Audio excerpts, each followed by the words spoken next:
Imagine sitting on your couch and your TV starts acting possessed. No remote, no buttons pressed, just a laptop and a Wi Fi connection. Today, I am going to show how easy it is to hack a smart TV if your settings aren't secure. Before we dive in, a huge disclaimer. This video is for educational purpose only. We are demonstrating this vulnerability so you can learn how to protect your home network. Never attempt this on your device which you don't own.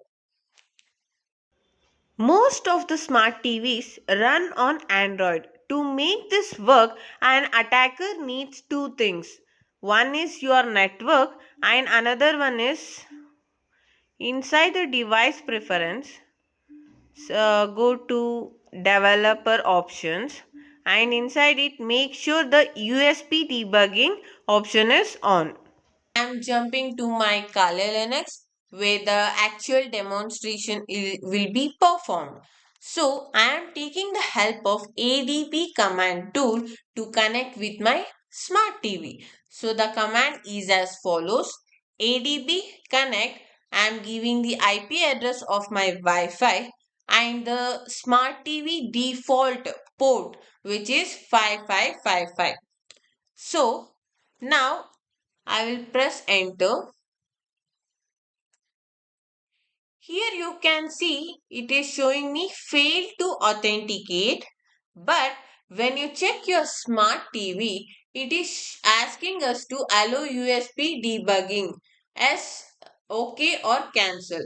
I am allowing it, and now if you try again to connect, it must show it is already connected. So now let's perform the attack.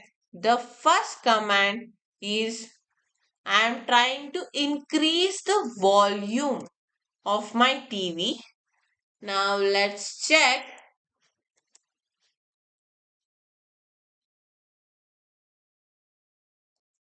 again.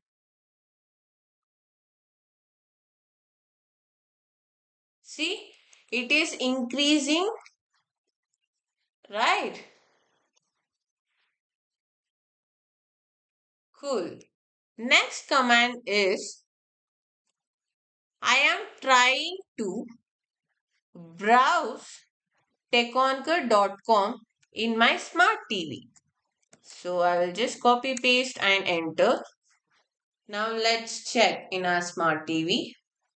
See, it is automatically browsing techconquer.com.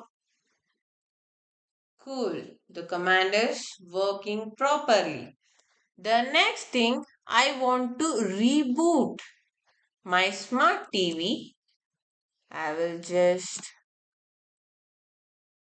copy paste it. The command reboot.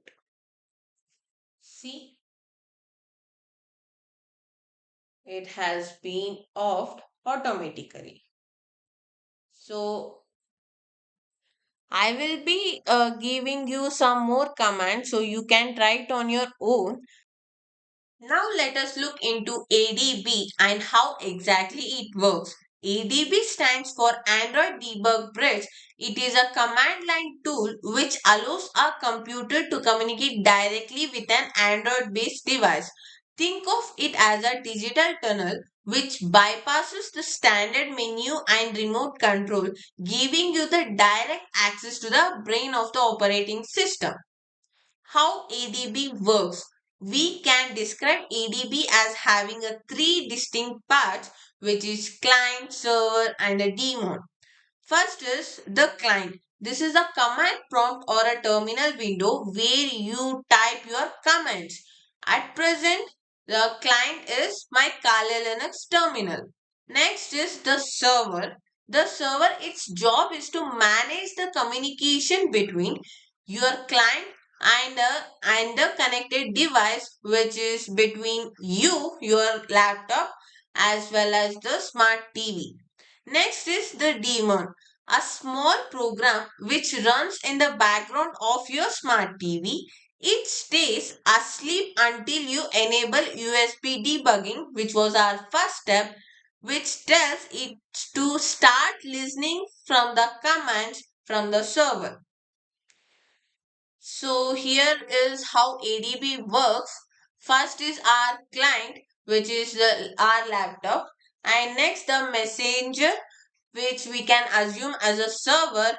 The TV is the daemon step.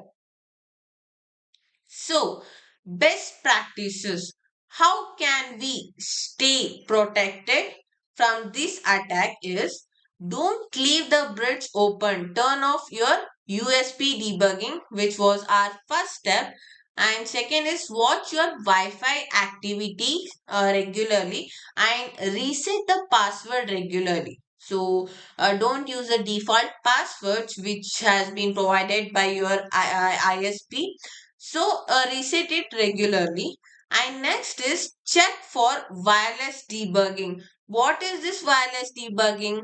In the Android 11 plus version smart TVs, this feature uses a different port every time you turn it on, which is much more secure than the old default port which we have used in this attack, which is 5555. So that's it for today. If you are still confused, I will be attaching my blog, which includes each and every step with the explanations. Please go through it. Thank you.